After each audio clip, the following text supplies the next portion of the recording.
Ladies and gentlemen, welcome to this first panel, which is about UK-Israel technological cooperation and financial cooperation in the same breath. I just want to introduce you briefly to the panel members. You'll have their detailed CVs in your packs. But on the end here we have Mike Hodgson, who is the head of Innovative Engagement.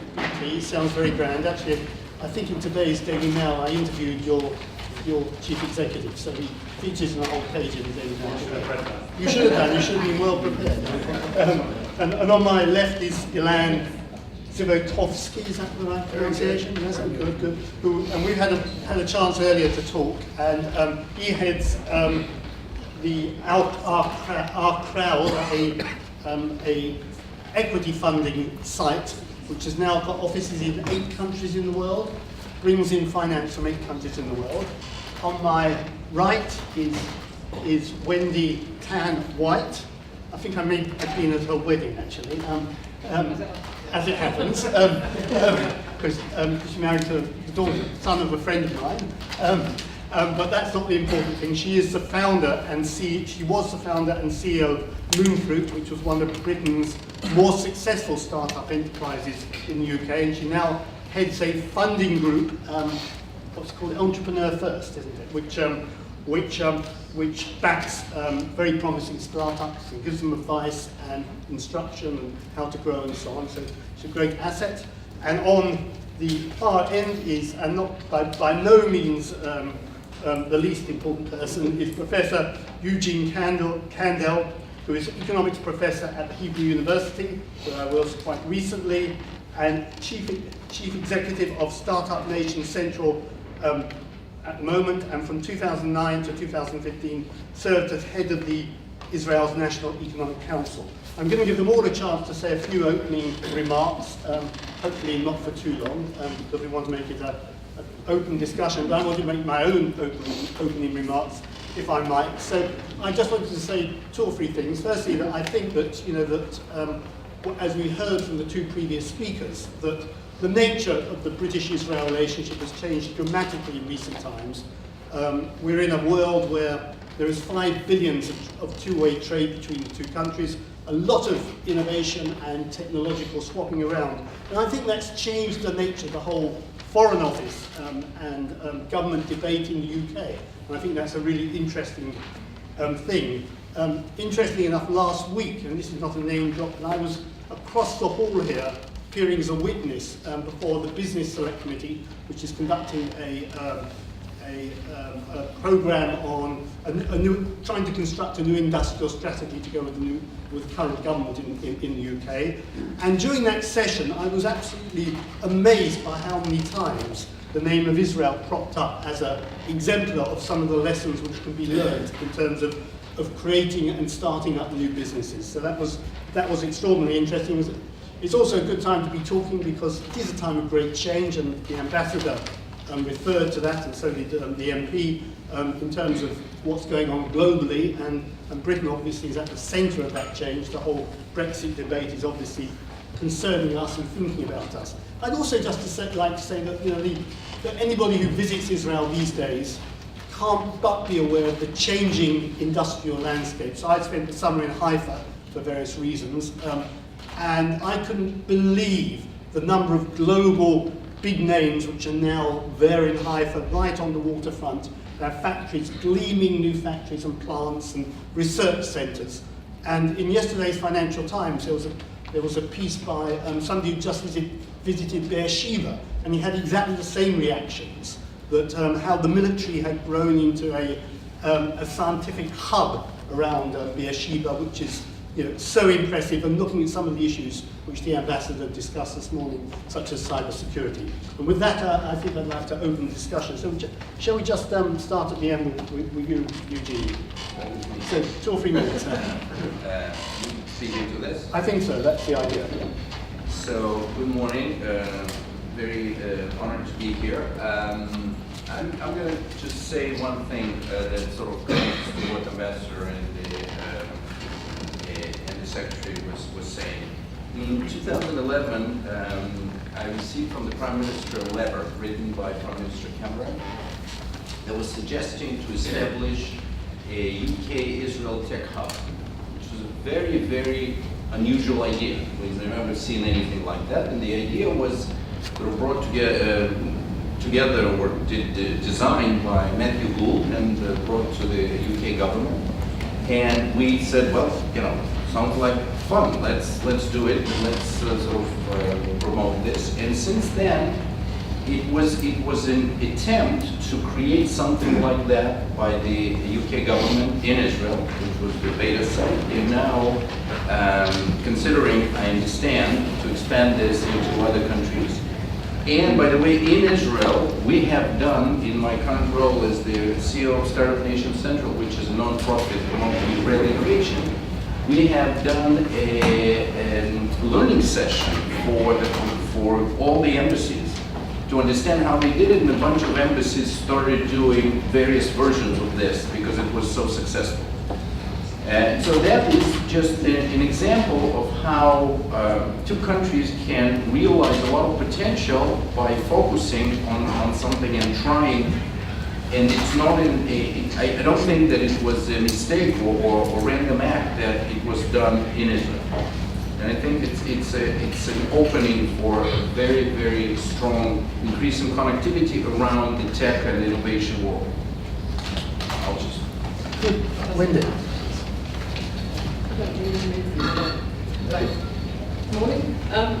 I came across really UK-Israel tech relationship firstly really last week to some extent. I came to speak at the UK-Israeli Tech Hub we were talking about, and I was just impressed at the energy in the room. It was a tough room to crack, actually. I had two speakers before me and nobody could hear me speak because there was drinking, talking, obviously a lot of good relations going on in the background with 250 of the best Israeli companies and investors.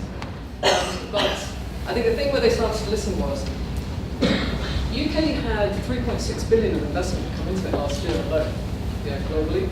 The UK has become a real centre for Europe in terms of investment coming in, and Israel has some of the best talents globally in the tech arena. We obviously like to think in the UK too.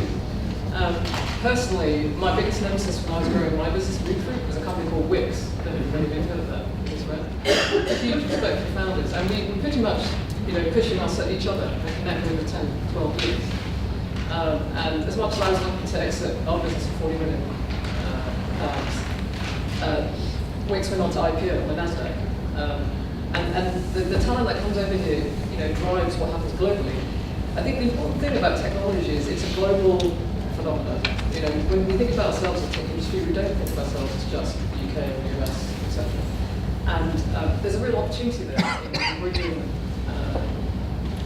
both groups of talent and investment to look at how we address the global population for services and products. And I think that's kind of like something I want to put out there is, the more we create these relationships, the less it becomes about sort of individual politics, if you like, about what's going on in our different countries and areas.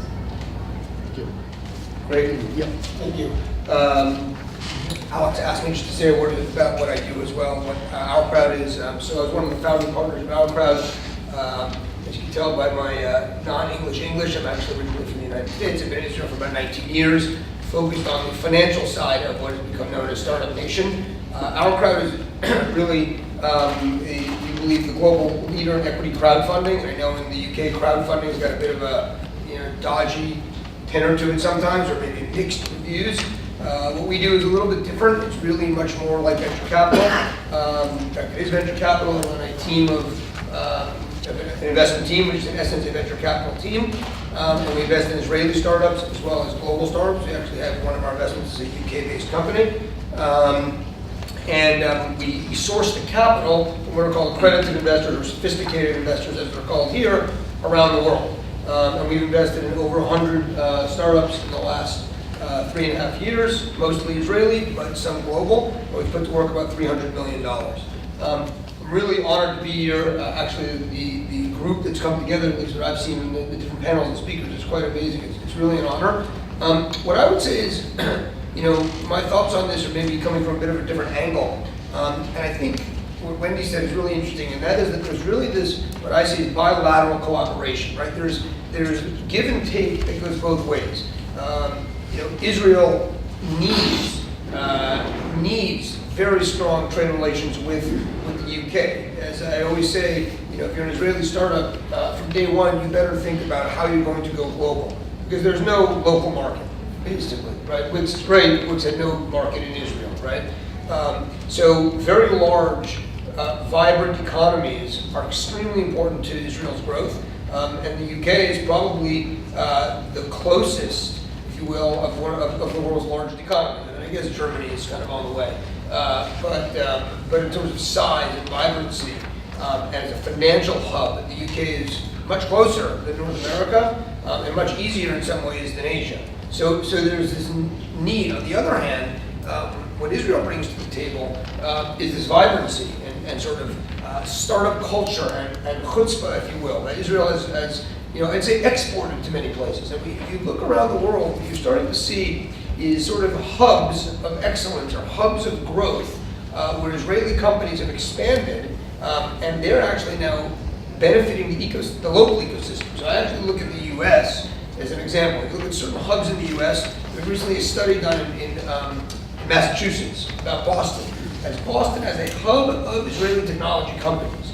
And what has that done for the Boston or the Massachusetts economy? It's actually an amazing study. The numbers are amazing. Israeli companies in Boston employ 9,000 people. They generate billions of dollars in revenue. They create jobs. And that hub grows much faster than comparable Boston companies.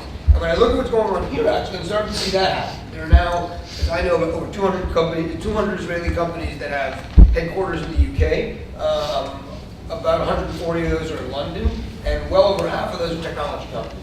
And so as they kind of hub together here in London, it starts to create an ecosystem around them, which I think is extremely beneficial to the overall ecosystem here in London. Thank you, Gene. Mike? Yeah, good morning everyone. Mike Hodgson. BT, we're a technology company, so we're always looking for the best innovation around the world. We have our own research labs, but obviously we look outside as well. I joined BT rejoined BT in 2002. As in Silicon Valley, we had a venture fund down in Silicon Valley, and Silicon Valley was very hot back then. And then in 2005, I announced I was going back to the UK, and the CTO at the time had been out to Israel, and he came up to me and he said, Mike, I want you to grow this capability for Israel. And I'd never been to Israel, I'm not Jewish, and I thought, why would he give me that? What have I done to deserve that? Anyway, so I got out to Israel for the first time with great trepidation, based on everything I see on the news.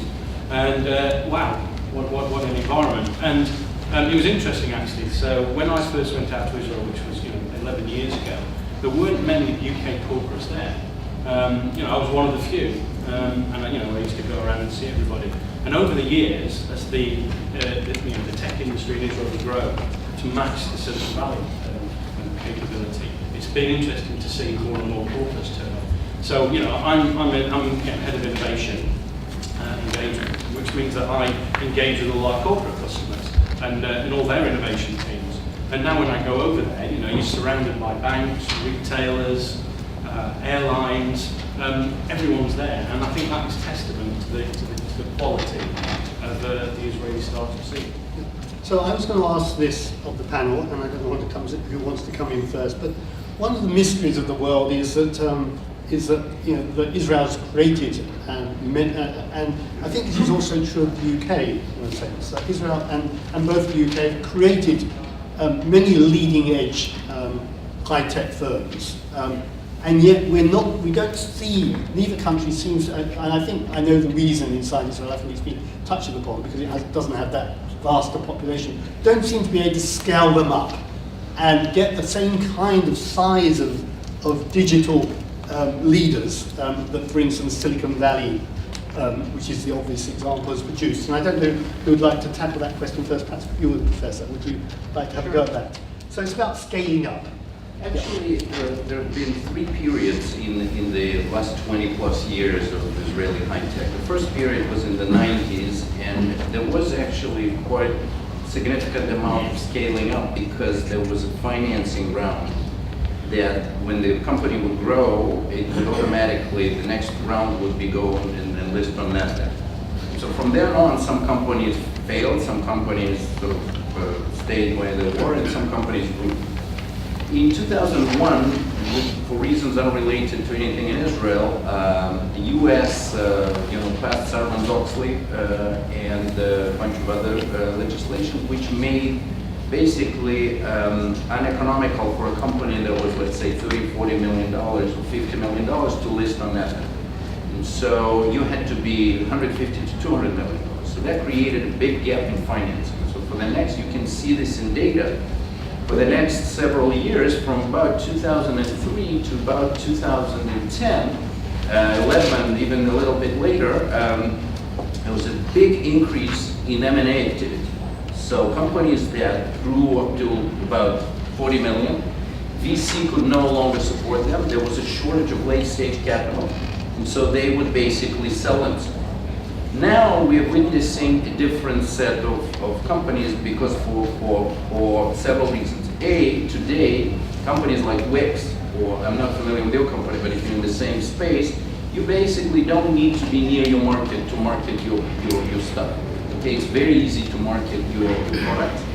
It is very easy to develop your products, and so location becomes less relevant. Second thing, we are witnessing a lot of late-stage capital that is moving to Israel, and so companies can have access. And so Wix today is a $1.5 billion company, and there's quite a few unicorns. Still fewer than we would like to, but quite a few. And the last thing is that we see second and third time entrepreneurs who are no longer interested to make just a quick buck, and they're interested to build large companies. So example of Mobileye, for example, is a company that was actually a non-Israeli company, moved back to Israel. Most of its operation in Israel, but it was registered elsewhere, moved all of its IP into Israel, started growing and went for IPO. Today it's worth $10 billion.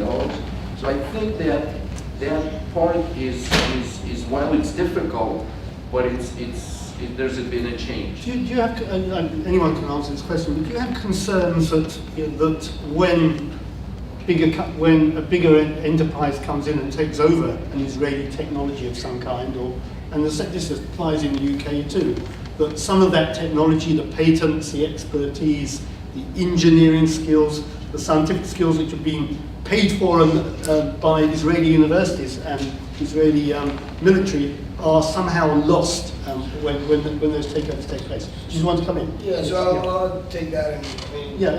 Professor Kendall may have a different view, I don't know, but I would actually challenge that. So my answer is no, I don't think that's a problem. And I would actually challenge the earlier premise, maybe I wouldn't challenge it, but the question was, you questioned the fact about companies not scaling up as much as in some other places. So first of all, there are some that certainly have, and do. I mean, there's Mobileye, there's a Checkpoint, which is a $14 billion company, and there's an Amdocs, which is a $12 billion company, and so forth. But the premise of the question is that somehow there's something wrong with that, which leads to your second question, which is it okay if companies get sold at an earlier stage? And the premise of the question, and this is a criticism generally of the Israeli startup scene, is, well, Israelis are really good at building companies that go to $5, $10, $15, $20 million of sales, and then they just sell out to fill in the blank, right? Fill in, Intel or Apple or Motorola or BT or whoever, right? And somehow there's something wrong with that fundamentally. And my answer to that is, it's really, I don't believe that's the case, because I actually think it has fueled incredibly dynamic ecosystem. So to your point about all the shiny new factories and headquarters up in Haifa, and to your point about BT and Barclays and everybody else opening up, centers in Israel. How did that happen? Usually the way it happens is they come and they make an acquisition or two or three, or in the case of, Intel has made dozens of acquisitions in Israel, as has IBM, as has Cisco, and as many others. They buy something, they almost inevitably set up an R&D center in Israel, and then from that they continue to blossom and they continue to grow. And what ends up happening is often the entrepreneurs who got bought out, they're entrepreneurs. They don't want to be part of BT for the rest of their life, right? They probably handcuffed there for 2 years or whatever it is, and then they spin out and they create another startup, and another startup, and another startup, and so it feeds the ecosystem. And I'll just give one example. Apple is a really good example. Apple was a company that was absent from the Israeli scene for many years. Intel was there, IBM, everybody else was there, Apple was not there. And then between 2011 and 2014, Apple made two relatively large, not for them, but for us, several $100 million acquisitions in Israel. And subsequently, he set up two R&D centers in Israel, one in Haifa and one in Herzliya. What's interesting about it is it's the only place in the world, as far as I know, outside of California, that Apple has R&D centers. And manufacturing centers, of course, all over the world, particularly in Asia. But real R&D, it's California and Israel. So that's what I think ends up. Of course, there are times when it gets taken out of Israel, but for the most part, that's not my experience. Wendy, do I you want to was come going in? to chip in here for the UK. Yeah. I think compared to when I started 20 years ago in tech, you know, we now have there's around 40 unicorns at the moment, or the billion-dollar value companies in Europe, of which 22 are in the UK, based here. Now that was not the case 20 years ago. We did not have companies like that. So I think what we're seeing is a trend of the deepening of our ecosystem. Every exit, I'll give an example. 40 million exit in my case is a small exit nowadays for tech. But the difference that made was we could go and raise another £40 million fund where we now invest in deep tech startups, so AI, space, virtual reality in the future, the next generation, if you like. And we basically take the best talent out of the universities, the top 20 universities in Europe, bring them to the UK, find them a co-founder and an idea. And the first one of our companies recently to exited 150 million to Twitter, for example. But each layer builds on the next one. You need to have, so for example, Skyscanner selling recently. That creates massive liquidity and news input and venturing into the UK ecosystem again. So then one of their companies that they support will probably be the one that gets to the 3 billion when it's on the IPO. I think you need that layer and layer upon depth, because that's what you have in the Valley. At every stage, there is investment and support of how to do that next stage. And you know, we're built, I think, both in Israel, but actually definitely in the UK, we're actually building on that now. And I think you know, those big scale-up companies are increasingly going to come. Eugene, you had something else? Yes, I absolutely agree with both Alan and Wendy, but there's one thing that they're not taking into account. That's something that we are hitting this constraint in Israel. This is my usual when I appear in panels with Yossi Bardi. He basically says to me, look, you leave to me 5% of the population that is in tech, and I leave to you the 90% of the population that's not. Unfortunately, that's the biggest problem, because in a regular company, when you have the entire company being, then for every engineer you have 4 to 5 additional jobs, relatively high-paying jobs in legal, in the marketing, in business development, in sales, and et cetera, et cetera. When you have a multinational establishing a R&D center in Israel, that's always a very good idea, because let's say Apple is great, but then for every engineer, they have half or one person. So we basically losing, everybody's looking for the Israeli engineers and scientists, and we hit the constraint. So now the ecosystem is facing a severe constraint. So the Massachusetts situation you described, for instance, where you've got this great hub, I mean, does that mean a lot of Israeli engineers have left? No, that's not the issue. That's in Massachusetts. They're mostly looking. This is their outpost for the U.S. market. But we actually exporting thousands and thousands of jobs every year to Hungary and Russia and Slovakia, etc. Because we can't find what about the UK? programmers, etc. I don't think that we're exporting them to UK, but there may be. So there is one aspect of this that is very problematic from the point of view of the government, of the state, and that is that this rapidly increasing demand, constantly increasing demand for these skilled individuals has reached its potential. Now we're trying to scale as government and industry, and my company is working a lot on that.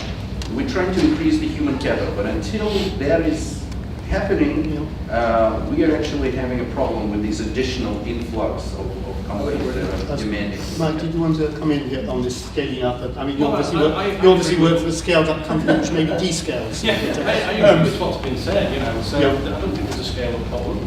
You know, look at Nutanix, that's another one that's not been mentioned. You know, they IPO'd recently, their share price nearly doubled overnight, so you've seen Waze, you know, a unicorn there, that made a lot of news. So I think it let the market. Waze incidentally got me here very well this morning. 15 minutes from Kensington to House of Commons. It was brilliant. Yes. So yeah, All the cab drivers are using it. Yeah. I'm very proud, you know, I'm looking at they're all using Waze. No. The guy who was using it this morning, he took me. Yeah. Right. That's One of the things that Avi Hassan used to say when I took visitors over to senior visitors over to Israel, he said, I'll invest in 20 companies, I'll see 20 companies, if they all fail, that's a massive success.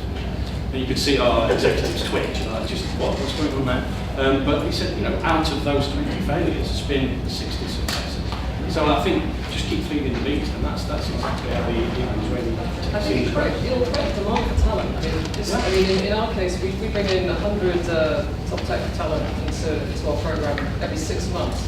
50% are UK, but 50% are rest of the world. It's like 50% of them are rest of the world, so they are 25% from the EU, 25% rest of the world. I've co-founders who are Chinese and Spanish, UK and French. They come into the UK because they want to, it's become a fertile hub of both investment and depth and mentorship. And I think for Israel it's the same thing. It's like, how do you create that draw, bring talent in, to incorporate in Israel, even if they do, eventually have multiple offices globally. I think I started this concept. We are a global world. We've got a vendor. So I was going just to move on slightly. The City of London, the UK, is known as the world's largest financial centre, the world's most liquid financial centre, deepest markets, and all of that.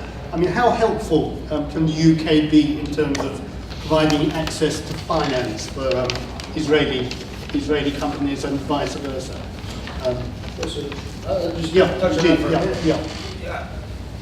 So I would actually say that there's dual sides to that. So there's the fact that London is such a huge and important financial market is, I would say, first and foremost, actually important as a market for Israeli companies to be selling product, right, and selling product and services, right. So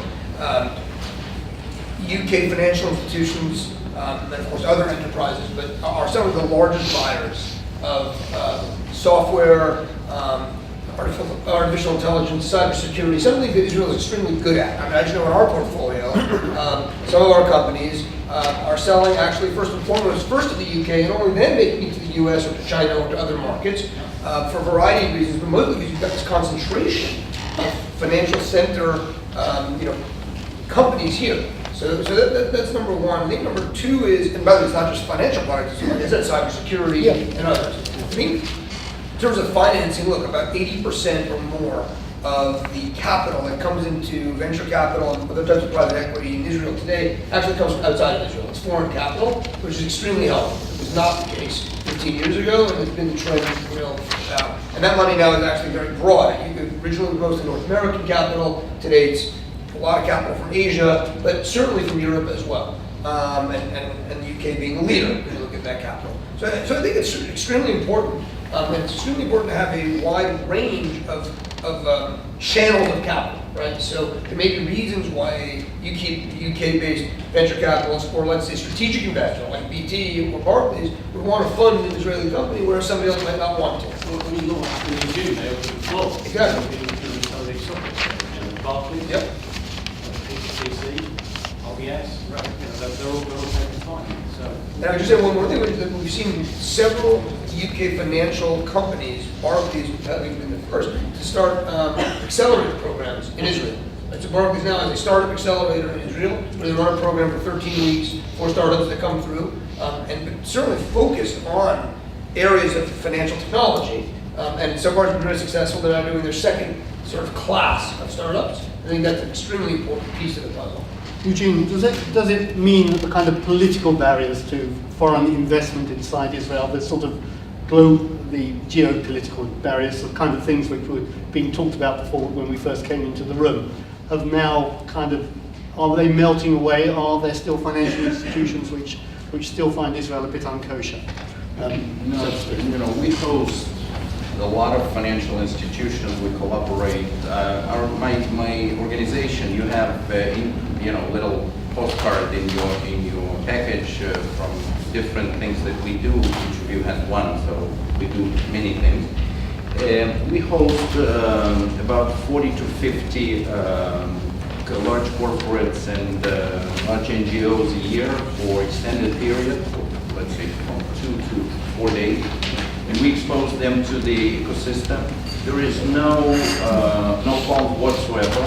Nobody is thinking about anything else but innovation and what it does to them.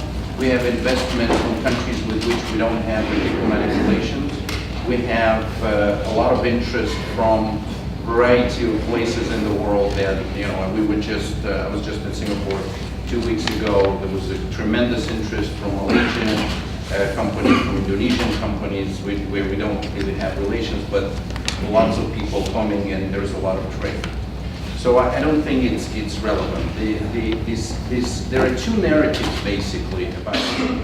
There's one narrative that you mostly read in the newspapers, and the other narrative that you mostly deal with business people. And you know, and I've seen basically every top politician that came to Israel, been with the prime minister to majority of countries.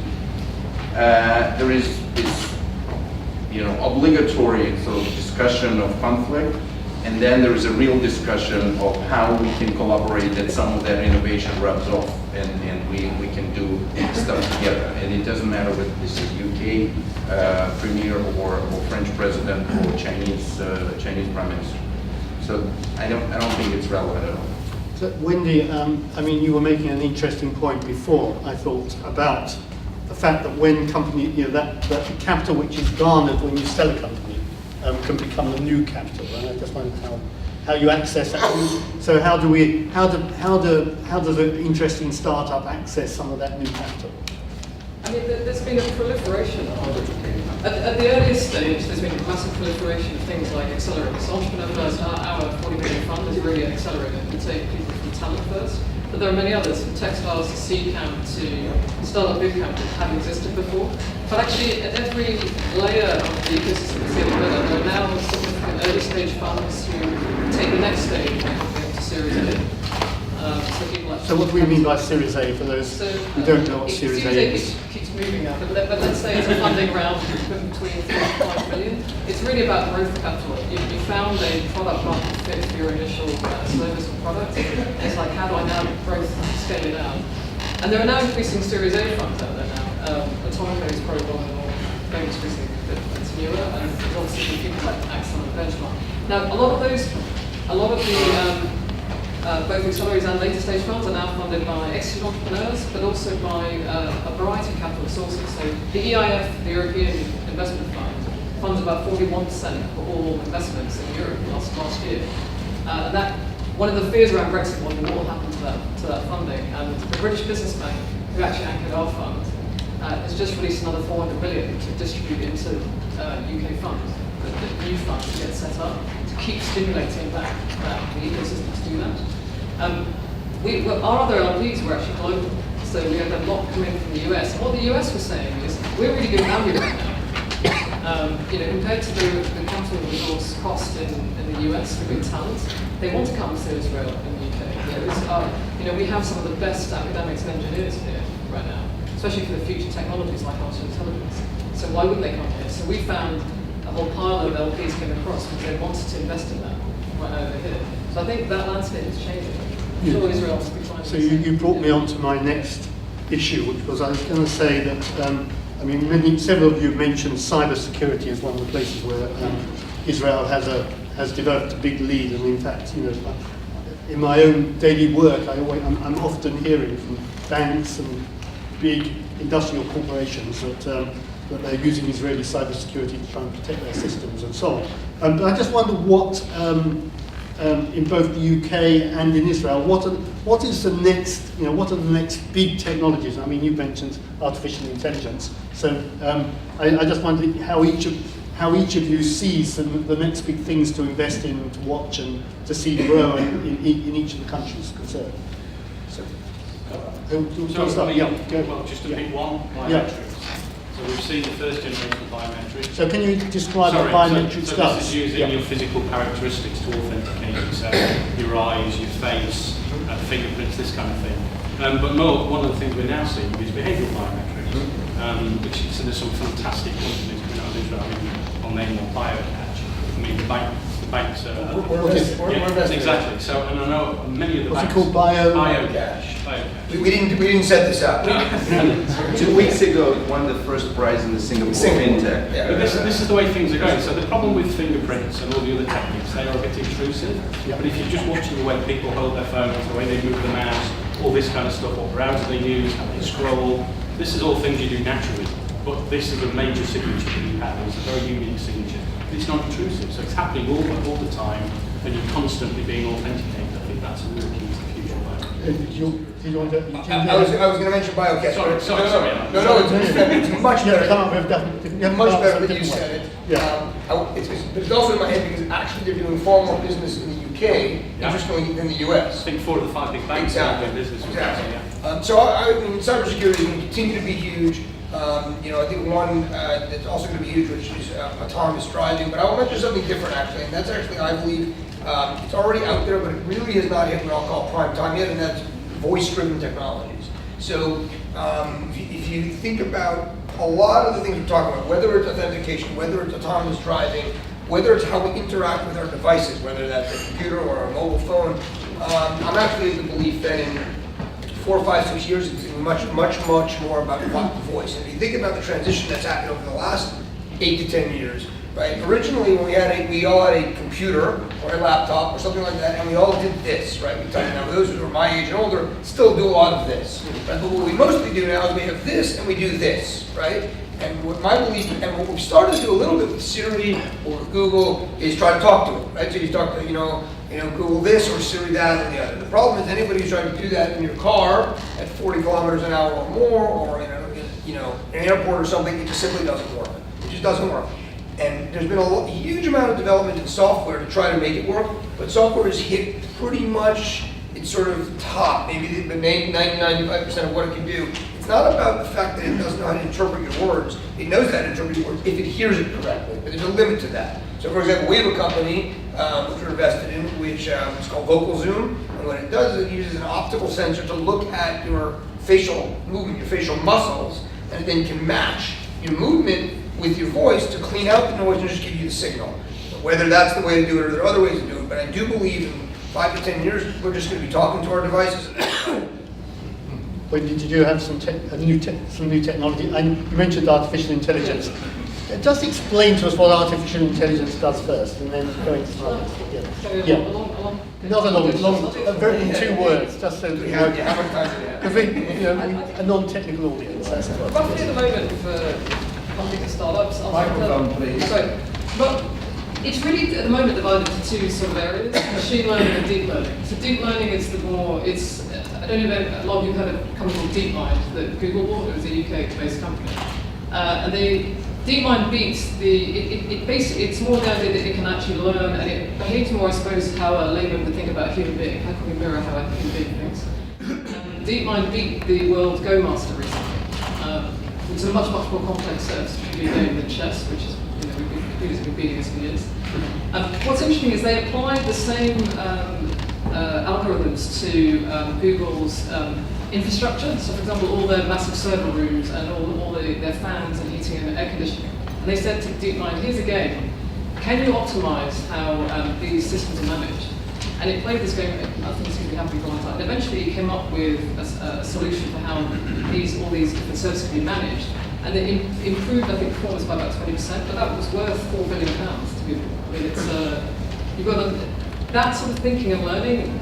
The difference with artificial intelligence and us is that it can take so much data across such a massive set and process that it can do things like look across all of Google services. And if you can start to imagine that applied to every single industry, I think Eric Schmidt, obviously he's a bit biased, but I do love what he's saying it, said, companies that are not thinking about the impact on that in their business today are already going to be half dead in the water. They actually really need to think about it. I don't care whether it's fashion, whether it's finance, whether it's medical.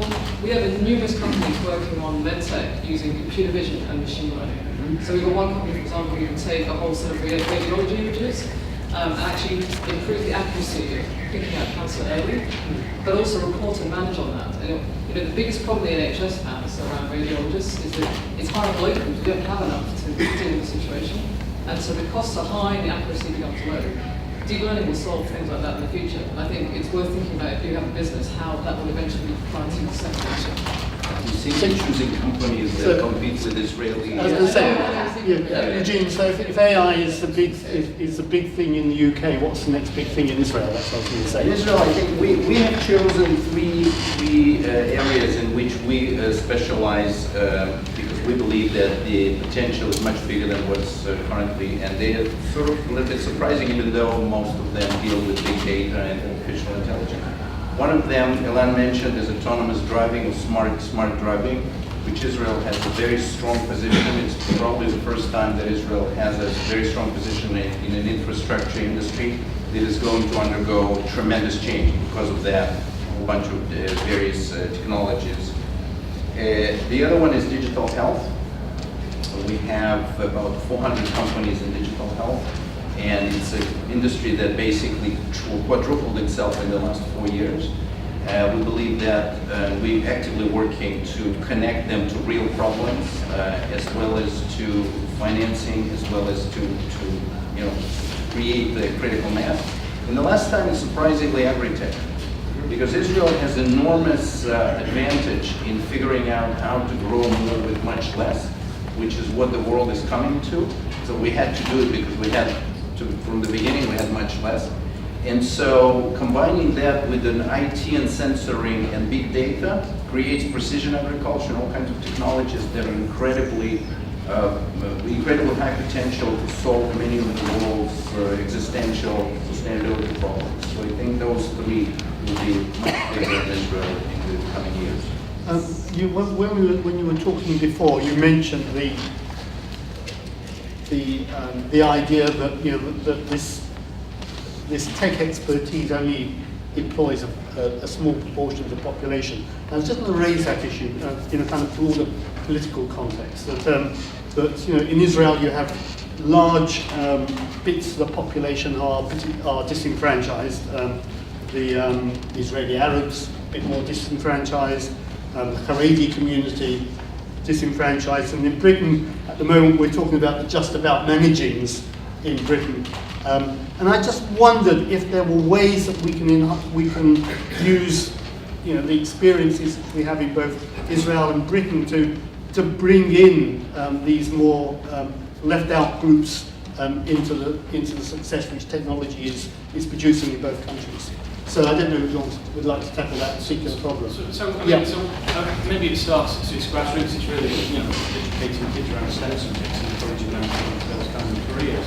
And one of the things we do at BT, we have BT Industrial Park, which is a showcase for innovation, and we regularly have school children through them. A very, very, very strong program of sponsoring kids coming through the showcases. So I think this is where you can start to seed those elements into children's minds, and that will eventually play through, so that the jams will suddenly have I understand this technology and I've been living with this technology. There's a possibility that I can move into that kind of career and improve my prospects in the future. So I think technology's got a big part to play in this. Yeah. I'll mention a couple of things, but I wouldn't pretend to be an economist. There's a couple of them here. I don't even play one on TV, so I'll tell you my impressions and what I've sort of witnessed in Israel over the last 20 years.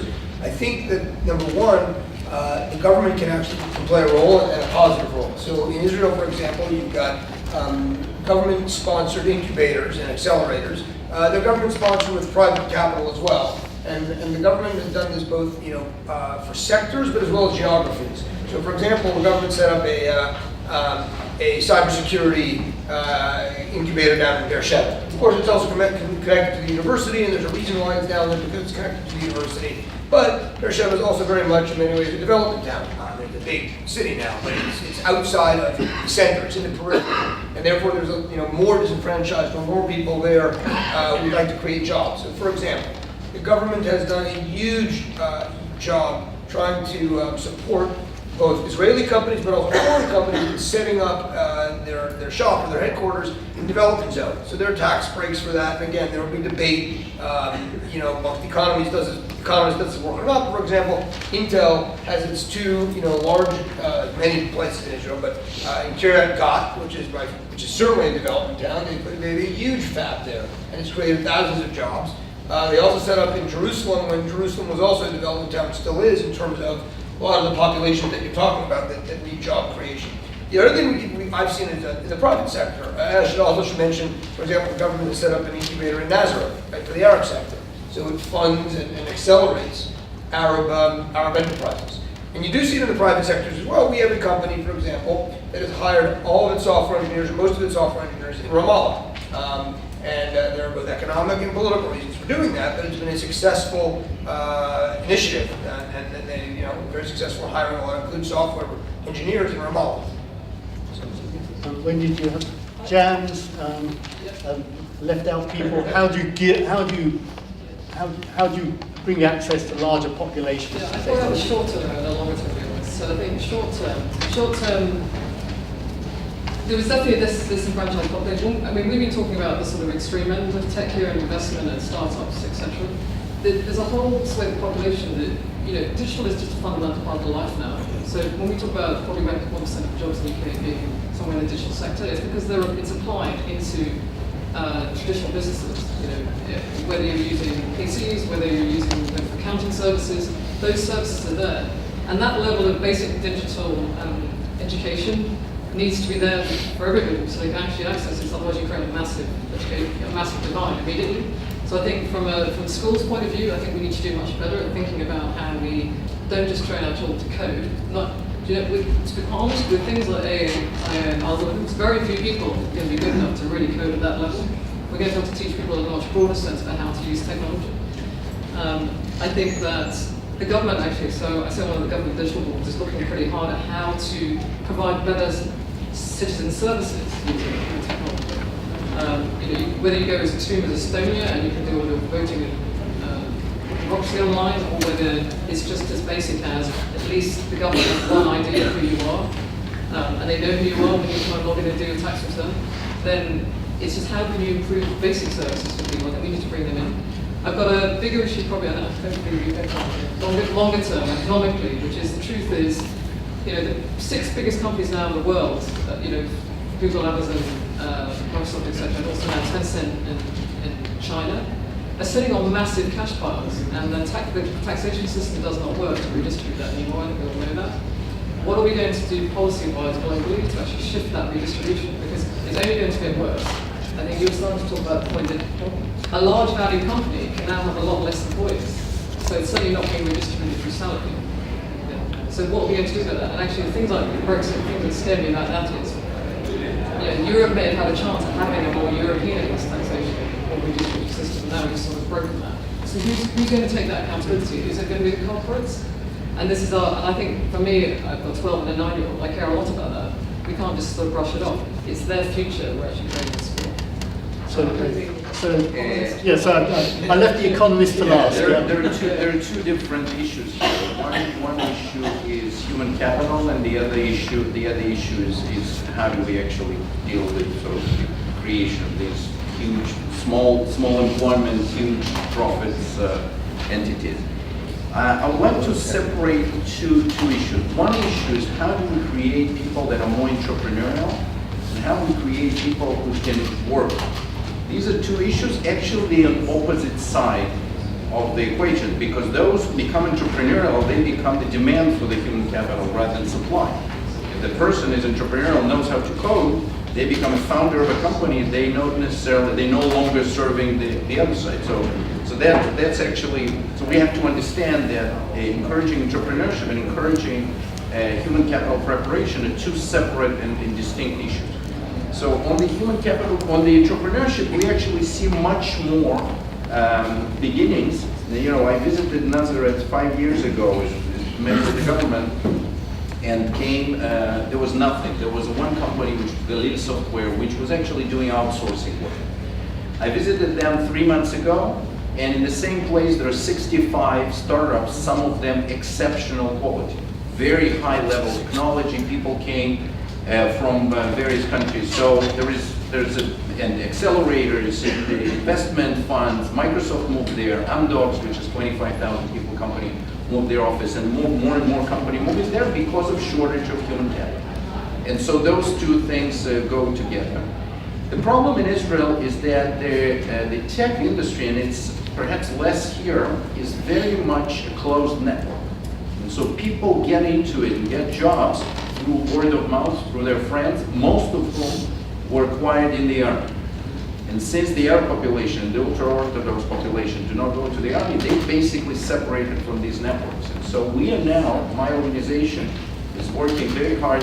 When I was in the government, I've written a report, my team written a report, I sort of signed the report, and that identified this problem. The report was adopted by the government in 2012. So as governments go, it took 3 years to sort of percolate within the system, but now there's a clear recognition of this being the sort of existential problem. And so we're moving in to take all these, not disenfranchised, but underserved populations, whether, by the way, women is the biggest underserved population. There are only about 15% of women in the tech, whereas, there's no real reason for that, physiologically. So we can't afford to lose so much capital.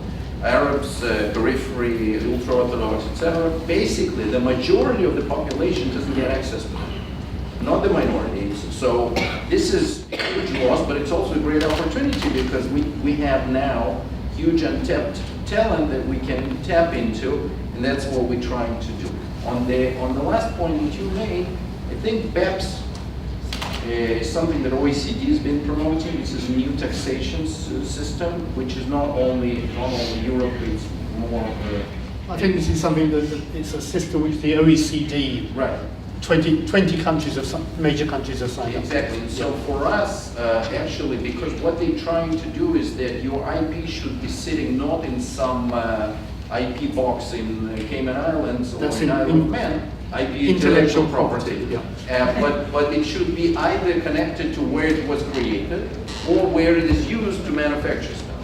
And so since Israel is where a lot of this IP is created, we're smart and we are trying to advise the government, we can get a lot of benefit, and also with the countries that create IP, which is like UK, as well as manufacture. In Israel, we don't really manufacture based on IP apart from So just as one final very quick question, because we've run out of time, and it's one, the elephant in the room, we have to mention it, is Brexit going to be good for Israel-UK relations or bad? I think it's going to be fine. I don't think anything's going to change. I think we've already touched on it. Technology so that it's almost, lightning strike proof based on what goes around it.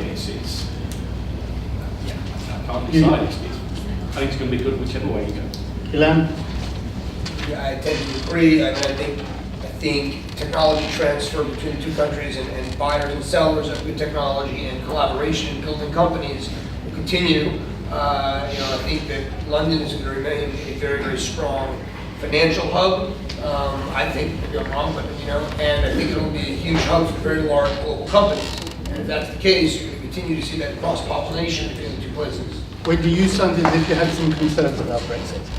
Just briefly. I think there were concerns around what happens about talent and visa, what happens about funding, and obviously the free market situation. I think the government said very strongly it's going to carry on with support funding. It's actually already proven that by another 4 million through BNP.